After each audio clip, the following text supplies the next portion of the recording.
Imagine, if you will, just a simple piece of music. It's incredibly brief, lasting, I don't know, maybe only about 60 seconds from the first breath to the final fading echo. Right, it's very short. Yeah, and it contains absolutely zero words.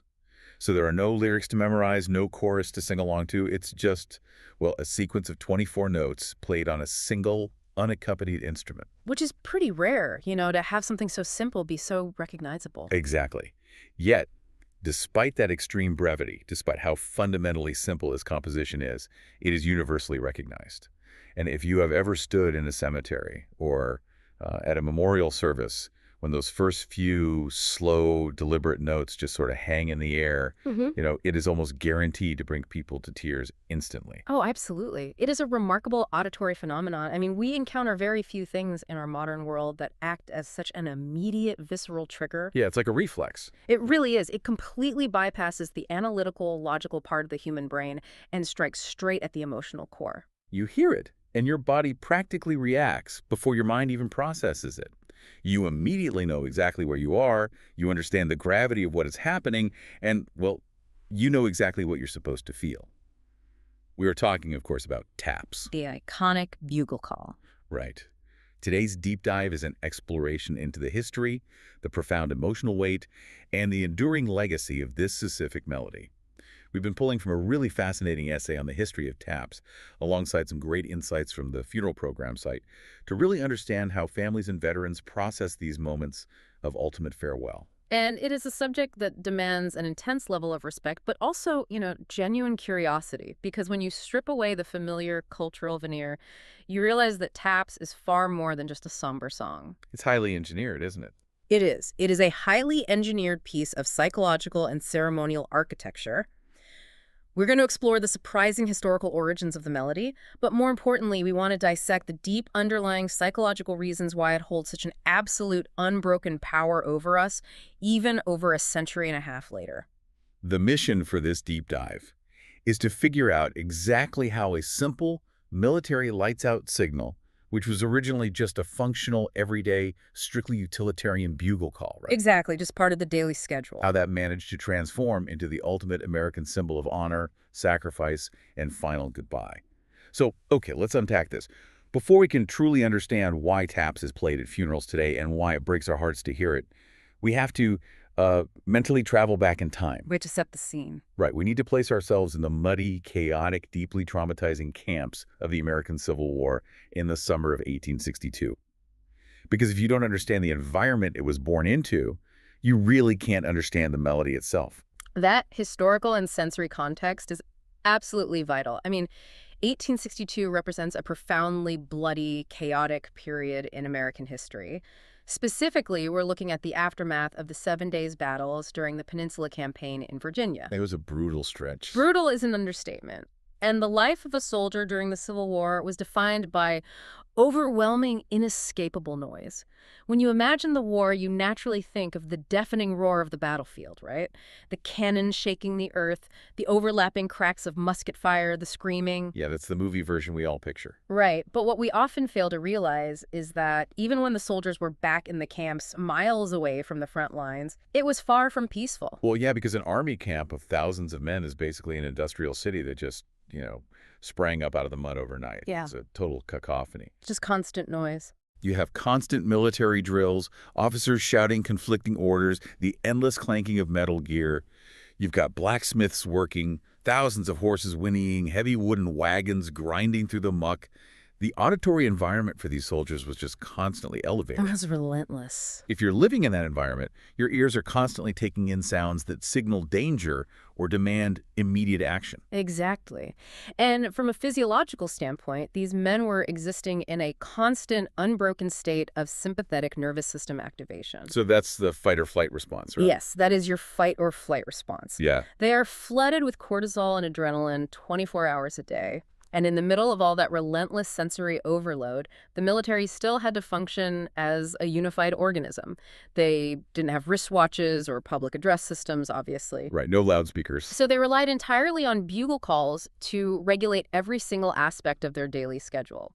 There was a specific brass call to wake up, a call to eat, a call to fetch wood, a call to assemble, and eventually a call to go to sleep. And the original bugle call for lights out, the one they were using before taps even existed, was actually a holdover from an existing French bugle call known as l'extinction des feux. Right, extinguish the Yeah. fires. Now, if you listen to that original French call, it is exactly what you would expect from a 19th century military command. It is very formal, it's staccato, it's abrupt, and it's objectively harsh. It sounds like a sharp order being barked at you. Which makes sense for an army, but maybe not for bedtime. Exactly. And we know that Union Army Brigadier General Daniel Butterfield, who was commanding a brigade in the Army of the Potomac at the time, had a real problem with it. Which is a fascinating historical footnote, really, because it reveals a surprising amount of emotional intelligence on the part of General Butterfield. Yeah, you don't usually think of Civil War generals as being deeply in touch with their feelings. No, military commanders of that era were not exactly known for their deep concern regarding the nighttime ambiance of their troops. But Butterfield recognized a fundamental psychological disconnect. He realized that the specific auditory signal designed to send his exhausted, traumatized men to sleep shouldn't sound like yet another aggressive, demanding military command. I tried to picture it in modern terms to really grasp how counterproductive it was. Imagine, you've been working a grueling, physically punishing 20-hour shift. You are filthy, you're exhausted, you're legitimately terrified for your life, and you finally lie down in the dirt to get a few hours of sleep. You just want peace. Exactly. And to tell you to go to sleep, someone sets off a blaring, panic-inducing fire alarm, your heart rate instantly spikes, you grab your gear, your brain thinks it's under attack, but no, that's just the official noise for relax and go to sleep. It's entirely counterproductive. It makes no sense. Yeah. Butterfield wanted to replace that acoustic fire alarm with something resembling a gentle acoustic lullaby. It's the perfect analogy because the biological response to an alarm is immediate arousal. Butterfield wanted the opposite. He wanted to facilitate biological de-escalation. So he called upon his brigade bugler, a 22-year-old named Oliver Wilcox Norton. Just a young kid, really. Right. And Butterfield was not a trained composer. He couldn't write sheet music. But he knew exactly what he wanted the men to feel at the end of the day. He wanted a melody that was softer, slower, and deeply reflective. He wanted a piece of music that gave them permission to let their guard down. It's such a uniquely human, collaborative moment happening right in the middle of a war zone. You have this general humming or whistling some notes he's been turning over in his head, maybe, scratching them out on the back of an envelope. And this young bugler is playing them back to him. Trial and error by ear. Yeah, they are essentially workshopping and remixing a French bugle call by candlelight. Butterfield says, no, lengthen that note. Hold that one a little longer, smooth out the transition there. And Norton is adjusting his embouchure, changing his breath control, until they finally lock in on this specific, elongated 24-note sequence. And the immediate aftermath of that collaboration is incredibly telling. When Norton finally played this new, refined call over the camp that night, it didn't just stay within Butterfield's brigade. It caught on fast. Very fast. The new call spread rapidly through the neighboring Union Army camps. Other buglers heard it echoing across the fields, asked Norton for the notes, and started playing it for their own men. Without any official orders, right? Exactly. Why did it spread so fast without any official orders from the top brass? Because the soldiers themselves instantly responded to it. They found it profoundly calming. It resonated with their desperate need for peace. Let's look at the mechanics of why it was so calming. If I'm a soldier in 1862, I'm terrified. I'm missing my family. Why does this specific arrangement of 24 notes actually help me calm down? What is the biology behind the music? It goes back to that autonomic nervous system we mentioned earlier, to actually rest, to actually allow the muscles to recover and the mind to process the day's trauma so they can survive the next day. These men needed to transition from the sympathetic nervous system into the parasympathetic nervous system. The rest and digest stage. Exactly. A harsh, staccato bugle call keeps the adrenaline pumping. But this new melody is built entirely on a major triad. It uses only the notes of a single major chord, played slowly, with descending intervals that literally mimic the physical act of exhaling. Oh, wow. It mimics exhaling. Yes. The slow tempo forces the listener to subconsciously slow their own breathing to match it. It acted as an auditory cue to power down. It offered these men a rare, desperately needed moment of quiet reflection, effectively saying, the day is done, the danger is paused, you are safe for tonight. It gave them permission to be human for 60 seconds before they went to sleep. And it wasn't designed to be a sad song at all, right? It was purely functional, designed to be soothing and comforting. Precisely. It was a functional tool for psychological transition from waking trauma to restorative sleep. Okay, but this is where the history takes a massive, unexpected turn. Because if it was just a nice bedtime song, we wouldn't be talking about it today. Today, if you hear taps, you aren't getting ready for bed. You are most likely standing at a funeral. The context is completely different now. It is. We associate it almost exclusively with death, deep mourning, and finality. So how on earth does a calming, utilitarian bedtime melody make the leap to becoming the most sacred funeral dirge in American history? It is one of the most remarkable accidental traditions in military history. This transition to a funeral setting wasn't mandated by the Pentagon. It wasn't decreed by President Lincoln. It was born entirely out of immediate, dangerous battlefield necessity. Right.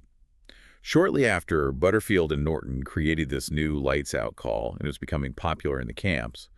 A Union Army officer, Captain John C. Tidball, was overseeing a military funeral for a fallen soldier in his artillery battery. An incredibly common occurrence at the time, sadly. Yeah.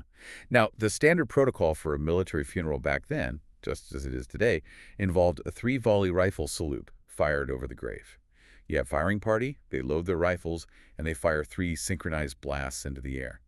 But Captain Tidball faced a massive, potentially lethal problem. The geographic reality of the Peninsula Campaign. The Union and Confederate armies were practically breathing down each other's necks in the woods of Virginia. Exactly. Enemy forces were camped incredibly close by. Tidball realized that if he ordered his men to fire 3 loud, echoing volleys of rifle fire into the trees, it was incredibly unsafe. The Confederates might interpret it as the start of an attack and return fire. Or even friendly fire. Right. Other Union troops might hear the gunfire, panic, and spark a massive skirmish right in the middle of a funeral. It was a tactical, logistical risk that they simply could not afford to take.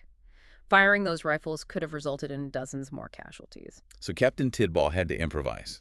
He couldn't fire the rifles, but military honor demanded that he provide some sort of formal, respectful send-off for this soldier. He needed a substitute. And he remembered that new, calming bugle call that the men had been responding so positively to at the end of the day. The lullaby. Yeah. So he ordered his bugler to stand by the grave and play this new lights-out call instead of the rifle salute. And the historical accounts say the emotional impact on the men standing around that grave was immediate and profound. From that single specific moment of improvisation, the practice spread like wildfire. It really did. It was eventually codified and became an official, mandatory part of military funeral honors. But I have to stop here and push back on this a little bit. Go ahead. What's the friction point for you? Because when you really look at the timeline, it feels almost, well, unromantic. We treat taps today as this sacred, deeply profound, almost divinely inspired tribute. It brings a tear to the eye of hardened generals and civilians alike. It does. But what you're telling me is that one of our most emotionally devastating military traditions was essentially just a battlefield workaround, a tactical pivot solely designed to avoid getting shot at. It feels incredibly pragmatic. We didn't play it out of a deep sense of poetic mourning. We played it because we were hiding. I completely understand why that feels like it strips the romance away from the tradition. Yeah. But I would argue that is exactly how the most enduring human traditions are formed. Practical, entirely pragmatic survival decisions often lay the groundwork for the most profound cultural symbols. Huh. You are absolutely right. It was a workaround. It was a safety measure, but it was a workaround that accidentally struck absolute emotional gold. How so? Because he could have picked any bugle call, right? He could have played the mess call. He could have, but the specific melody he chose contained an inherent emotional architecture that was waiting to be unlocked. Captain Tidball didn't just pick a random string of notes. He picked a melody whose entire tone was built on peace, quiet reflection, and the concept of ending the day's labor. Oh, I see where you're going with this. When you take that specific auditory message and you play it over an open grave, those themes instantly transform. The metaphor is so perfect, it's almost staggering. Lights out for the night seamlessly became lights out for a lifetime. Oh, wow. The transition from active duty to physical rest perfectly mirrored the spiritual transition from life to death. Exactly. Sleep and death have been poetic cousins in literature for centuries. Hamlet talks about the sleep of death. The Greeks had Hypnos, the god of sleep, and Thanatos, the god of death, as twin brothers. What started as a literal safety measure inadvertently tapped into a deeply rooted psychological archetype. It fit perfectly. It did. It provided the mourners with a deeply emotional, resonant experience. It proved in that very first instance that the melody's tone was perfectly, hauntingly suited for a final goodbye. It's like the emotional metaphor was already baked into the music, just waiting for the right context to activate it. And once those soldiers standing around the grave made that connection consciously, they couldn't unhear it. The resonance was too powerful. It offered a quiet solemnity that a loud, aggressive, violent rifle salute simply could not provide. Yes. But that realization naturally leads us to a much larger mystery. Right, because eventually the Civil War ended. Eventually the battlefields were cleared, and it was perfectly safe to use rifle salutes again at funerals. Nobody was worried about a Confederate sniper in 1880 or 1920. The tactical danger was gone. And in fact, today we do use the rifle salute. It's a standard part of the ceremony. But taps didn't disappear when the danger disappeared. It stuck around. It became permanent and institutionalized. Why on earth did they keep this random, improvised lullaby for funerals when the tactical excuse for it completely evaporated? It's a great question. Why didn't they just go back to the old way and leave taps as a neat piece of Civil War trivia? To answer that, we have to transition away from the history books and look at the musical architecture of the melody itself. We need to dissect the anatomy of the song to understand why it possesses such incredible staying power across multiple generations and completely different wars. When you break down the characteristics of the melody, three things immediately stand out. It is incredibly simple, it is very slow, and it is highly reflective. But crucially, and this is the key to everything, it contains absolutely no lyrics. That is the defining feature of its longevity, the absolute absence of language. It's so interesting to think about because we are so conditioned to associate grief with words, eulogies, poems, sympathy cards. But when taps is played, the silence surrounding the melody is a massive part of its power. You can feel it in the air. When those notes start, attendees immediately stand quietly. Veterans salute. Civilians place their hands over their hearts. There's a profound physical stillness that drops over the entire crowd. And that stillness allows the listeners' raw, unfiltered emotions and specific memories to surface naturally without being guided or manipulated by a singer's words. To me, taps operates exactly like an abstract painting, or better yet, a mirror. A mirror is a very apt psychological comparison. Let's explore why. Well, if you listen to a song that has lyrics, the songwriter and the singer are actively dictating a specific story to you. They're telling you how you should feel or who the song is about. Right, they guide your imagination. If a song has lyrics that say, "He fought bravely at Gettysburg and left behind a wife and 2 sons," that is a very beautiful but incredibly specific story. It demands that you think about that specific fictional guy. But because taps has 0 words, your brain naturally rushes to fill in the blanks. The melody reflects your own personal grief back to you. The listener projects their own specific memories of the veteran in that casket onto the melody. This is a profound insight into how human beings process grief. The absolute simplicity of the music makes it universally applicable. Let's run a thought experiment. Imagine if Butterfield and Norton had commissioned a famous poet in 1862 to write a beautiful, sweeping set of lyrics to go along with those 24 notes. What would those lyrics have actually been about? Well, given the time period, they would have probably been about the Union, the Confederacy, muskets, preserving the Republic, maybe references to President Lincoln or the shackles of slavery. Exactly. The lyrics would have been inextricably, permanently tied to the geopolitics and the culture of the mid-19th century. Now imagine taking that lyrical version of taps and playing it at a modern funeral today for a 19-year-old Marine who was killed in Afghanistan, or playing it for a 90-year-old veteran of the Cold War who served on a nuclear submarine. It would feel completely disconnected. It would feel like a historical reenactment or a history lesson rather than an intimate present-day mourning of a specific modern individual. Precisely. The lack of words makes the melody a timeless vessel. It honors the veteran without confining their legacy to a specific era, a specific conflict, or a specific branch of the military. Whether the flag draped over the casket belongs to a Civil War cavalryman or a modern drone operator, the music fits perfectly. The silence is the space where the family's specific love and grief get to exist. There's a concept I've heard about in linguistics and trauma psychology, the idea that in moments of catastrophic loss, words literally fail us. They do. The brain just stops processing syntax. Right. The human brain, when confronted with the overwhelming reality of death, simply cannot process the magnitude of the loss into neat grammatical sentences. We stutter, we cry, we fall silent. Language is completely insufficient. That is absolutely correct. When trauma or grief is that acute, the language centers of the brain often shut down. TAPS essentially steps into that void. It provides a structured, dignified container for the grief when words completely fall apart. It gives the mourner something to hold on to when they cannot speak. But the power of taps isn't just about the notes themselves or the lack of lyrics. When you dig into the traditions of military funerals, you realize that the emotional devastation of taps is heavily reliant on the precise choreography of the funeral service. It is exactly when the melody is deployed during the ceremony. Timing is everything. Ceremonial choreography is a science unto itself. It is a form of behavioral engineering, and the United States military has spent centuries perfecting it. Let's walk through that choreography. Taps is deliberately positioned near the very end of the funeral ceremony. The exact sequence is vital. It usually occurs immediately after the loud, startling three-volley rifle salute and immediately before the quiet, incredibly intimate presentation of the folded American flag to the next of kin. The transition point. Yeah. This specific timing creates a massive solemn transition. It visually and auditorily represents the end of the veteran's earthly duty and the beginning of eternal rest. But I want to break down the mechanics of this. Why this specific sequence? What is the psychological journey the military is forcing the family to take in those final 5 to 10 minutes of the ceremony? It is an exercise in extreme, intentional sensory contrast. Let's put ourselves in the position of the attendees. First, the firing party is called to attention.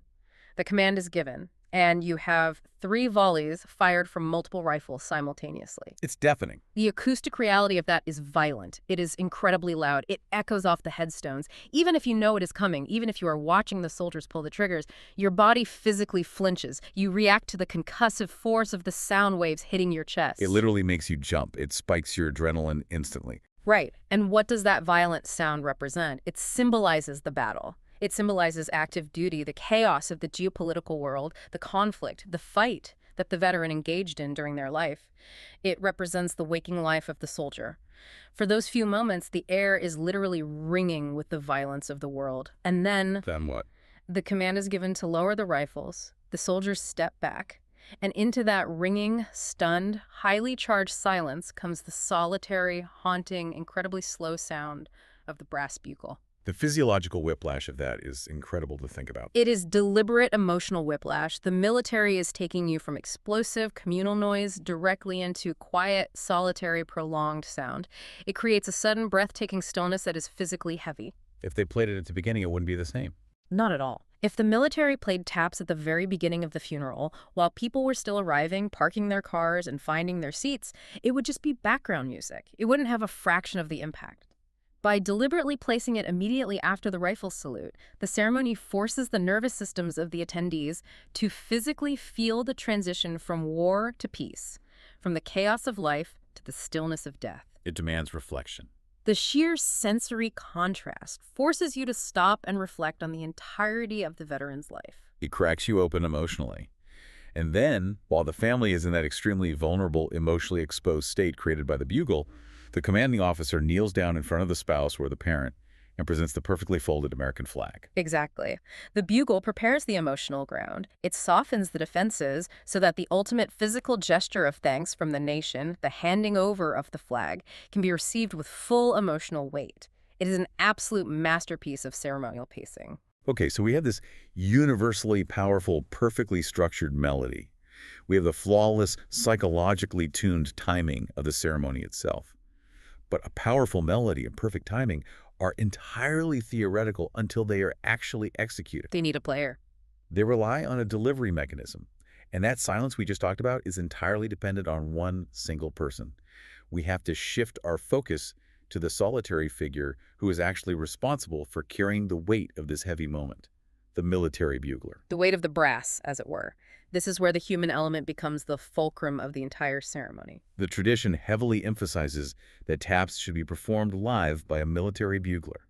And just think about what that requires from a human being. It requires immense discipline, professionalism, extreme composure, precision, and physical restraint. It's an immense amount of pressure. Huge pressure. The military purists specifically link the presence of a live bugler to the authenticity and emotional depth of the funeral. Now, we know that in some rural areas, or when the military is stretched too thin to provide a live musician, high-quality digital recordings are used inside ceremonial bugles. But military organizations actively, passionately fight to preserve live performances whenever humanly possible. Because a live performance fundamentally alters the atmosphere and the energy of the physical space. Okay, let me play devil's advocate here, though. Here. Let's really analyze this from a purely logical perspective. The melody is only 24 notes. It is a very simple sequence. But the moment is incredibly fraught. The stakes are as high as they get. The family is weeping. The veterans are saluting. The pressure on that single musician is immense. Yes. And you have a flawed human being, maybe standing out in the freezing sleet in January, or baking in the sweltering humidity in July, trying to push physical breath through a metal mouthpiece. Wouldn't a pristine, high-quality, digitally remastered recording actually be objectively better? You'd think so, on paper. Right. It guarantees 100% perfect performance every single time without the risk of a cracked note, a wavering pitch, or a missed breath. If this is the most important moment of the family's life, why risk ruining it with human error? It's a very logical, modern question. We live in an age where we expect and demand digital perfection in our media. We auto-tune our singers, we edit out every mistake.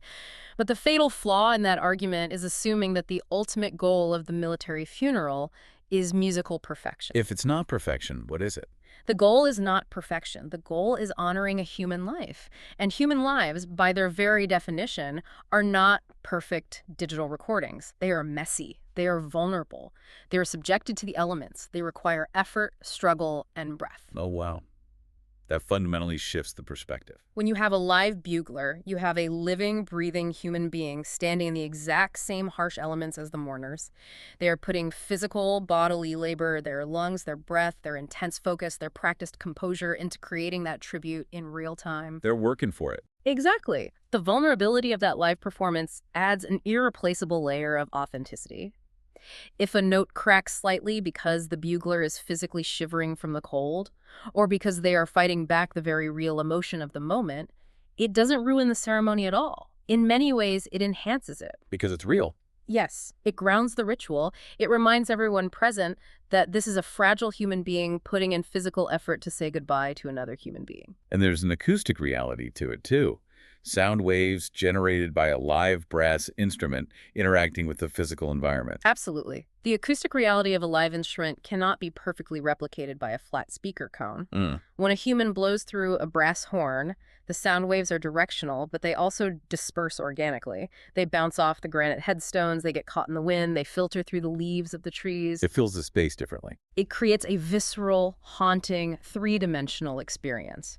A speaker system, no matter how high quality, always feels localized. You can point to the box the sound is coming from. A live bugle, especially played from a distance, feels like the environment itself is singing the soldier to sleep. That's a beautiful way to put it. Military organizations fight to preserve this because they understand a deep psychological truth. Outsourcing the labor of grief to a digital recording removes a vital element of the shared human burden. The bugler is physically carrying the emotional weight for the family in that specific moment. I hadn't thought about it like that at all. The buglers is almost acting as an emotional surrogate. They have to maintain the rigid physical and emotional composure that the family has understandably lost. It's an incredible, lonely responsibility. And examining that responsibility leads us to look at how TAPS operates outside the walls of the cemetery. Its role in the broader culture. Right. Well, TAPS is deeply, intimately tied to individual funerals. Its cultural footprint over the last century has expanded massively. It has essentially become a national anthem of grief. It has completely transcended its original functional purpose. It is no longer just a military signal. It is a civic pillar. You hear TAPS played at massive public events, Memorial Day parades, Veterans Day ceremonies, the anniversaries of Pearl Harbor or D-Day, and various patriotic observances. But it goes even further than official military functions. It's used by local schools, Boy Scout troops, community groups, and often during times of sudden, shocking national tragedy to unite communities. It brings people together. It really does. It has come to reflect core American values, like duty, profound sacrifice, loyalty, and honor. And here's where the history gets incredibly ironic to me. You have a song that was originally engineered in 1862 specifically to put exhausted soldiers to sleep. But today, its primary function in the public sphere is to wake up younger generations to the realities of military history. That is a brilliant observation regarding its sociological function. It has completely flipped its purpose while maintaining its exact musical form.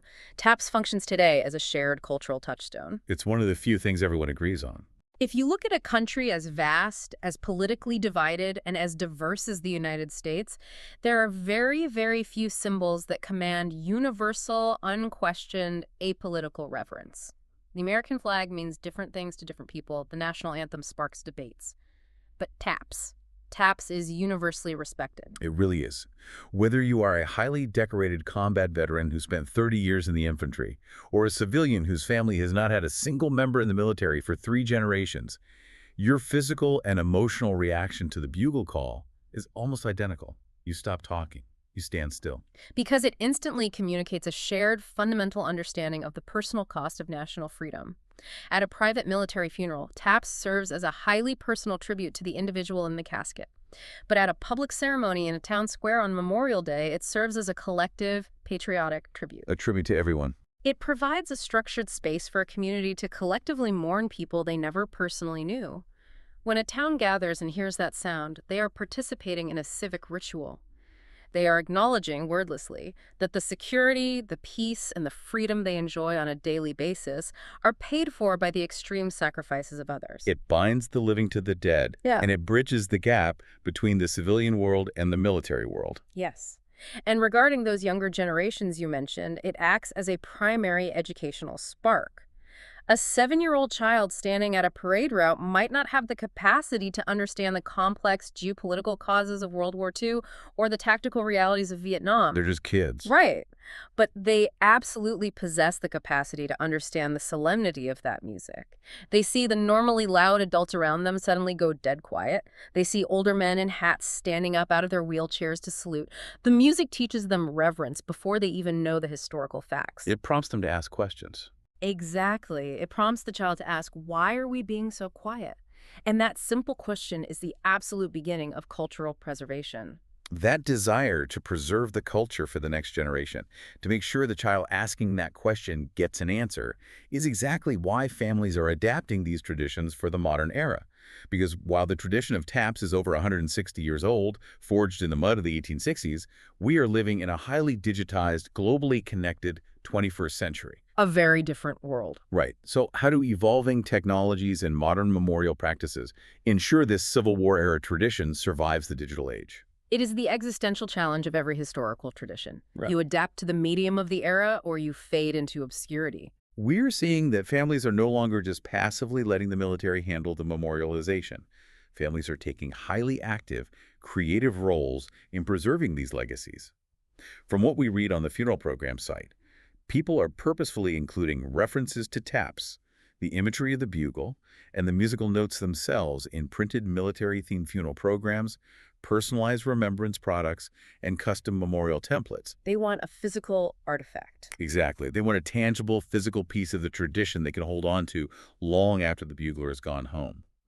But the most significant shift is in how modern technology is changing the geographic constraints of the funeral itself. We are now seeing widespread use of live stream services, digital memorial pages, and online tribute videos. The digitization of the mourning process. Right. And this allows distant relatives or fellow veterans who maybe live on the other side of the country to participate in the remembrance. But let me challenge this development. I really want to explore the tension here. We just spent all this time talking about the visceral, physical power of the live bugler. The sound waves, the shared space. Yeah, the sound waves hitting your chest, echoing off the trees, the shared, localized human presence in the cemetery. Does watching a live stream of a funeral on an iPad or viewing a digital tribute page on a laptop while sitting in a coffee shop fundamentally dilute the raw physical power of the tradition? Are we commodifying the grief or losing something essential by digitizing it? It is a vital question, and it speaks to our anxieties about screens replacing real life. There is absolutely no denying that physically standing on the grass of the cemetery, feeling the reverberation of the brass in the air is a unique, irreplaceable physiological experience. You can't match it. A smartphone speaker or a pair of earbuds simply cannot replicate the acoustic majesty of that moment. However, if we look at how this technology is actually being utilized by veterans and families, I would strongly argue that technology does not dilute the tradition. Rather, it profoundly democratizes the mourning process. Democratizes it. What do you mean by that? Because watching a funeral alone on a screen sounds incredibly isolating. It sounds isolating until you consider the alternative. Think about the stark physical realities of aging veterans.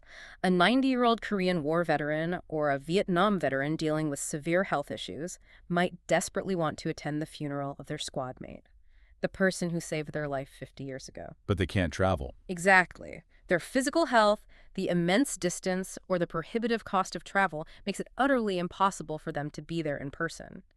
In the past, before this technology existed, that veteran simply had to sit at home, completely alone, looking at the clock, knowing the funeral was happening without them. Oh, wow. They were entirely isolated in their grief. They were cut off from the closure of the ritual. That is heartbreaking to picture. It is. But today, through the technology of live streaming and digital memorial pages, that veteran can sit in their living room, connect to the service, and hear those 24 notes of taps at the exact same moment the family hears them at the graveside.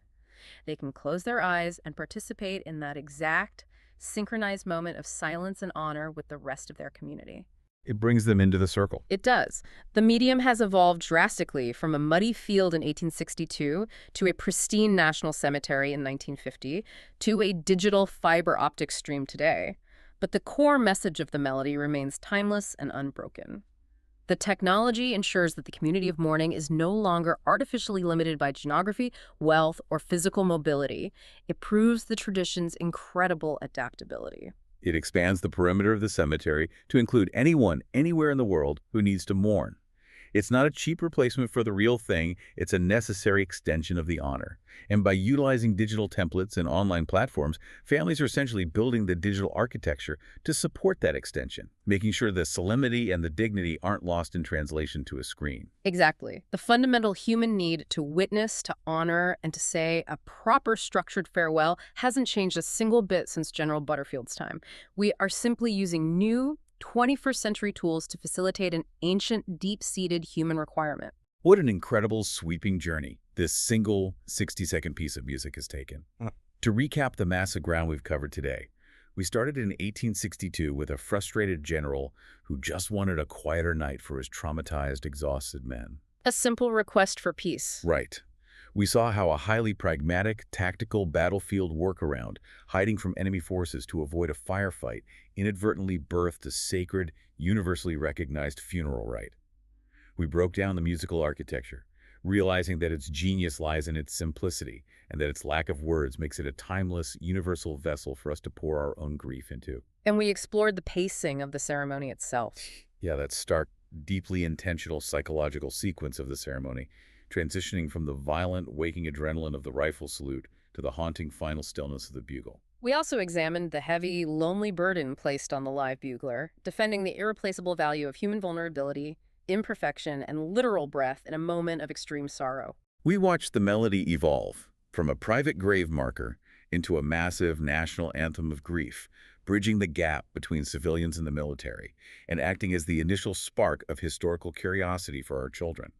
And finally, we saw how modern digital technology, far from destroying or cheapening the tradition, is actually expanding its reach, allowing aging veterans across the globe to share in that final, vital salute. It is genuinely staggering to realize how much history, psychology, and meaning can be packed into just 24 notes of music. It speaks volumes to the enduring, necessary power of ritual in human society. We need these structures to process the incomprehensible. I absolutely do. Which brings us to the end of our deep dive. But before we go, I want to hand it over for a final thought. We've spent an hour talking about the history and the impact of this melody, but what is the core lesson we can take away from this? The lesson, I think, lies in the power of what is absent. We live in a modern world that is completely obsessed with communication and noise. We are constantly texting, posting, speaking, arguing, broadcasting. It's loud out there. Very loud. We are culturally obsessed with finding the exact, perfect, right words to express our feelings, to brand our grief, to explain our trauma to the world. It is an era of constant hyperverbalization. But consider this fact, rooted deeply in the history we just explored. The most profound, the most emotionally devastating, and the most unifying tribute our nation has ever produced doesn't use a single word. Not a single one. It relies entirely on a simple melody and the heavy shared silence that follows it. So the next time you find yourself struggling to articulate your grief or your gratitude or your profound respect for someone, ask yourself, is it possible that true reverence is best expressed not by what we say, but by the space we intentionally leave for silence? Just a sequence of 24 notes, 60 seconds, no words, and it brings an entire nation to a standstill. Thank you for joining us on this deep dive. Whether you're listening on your commute or at home, we appreciate you taking the time to learn with us. Please keep exploring the history hidden in plain sight, and we'll see you next time.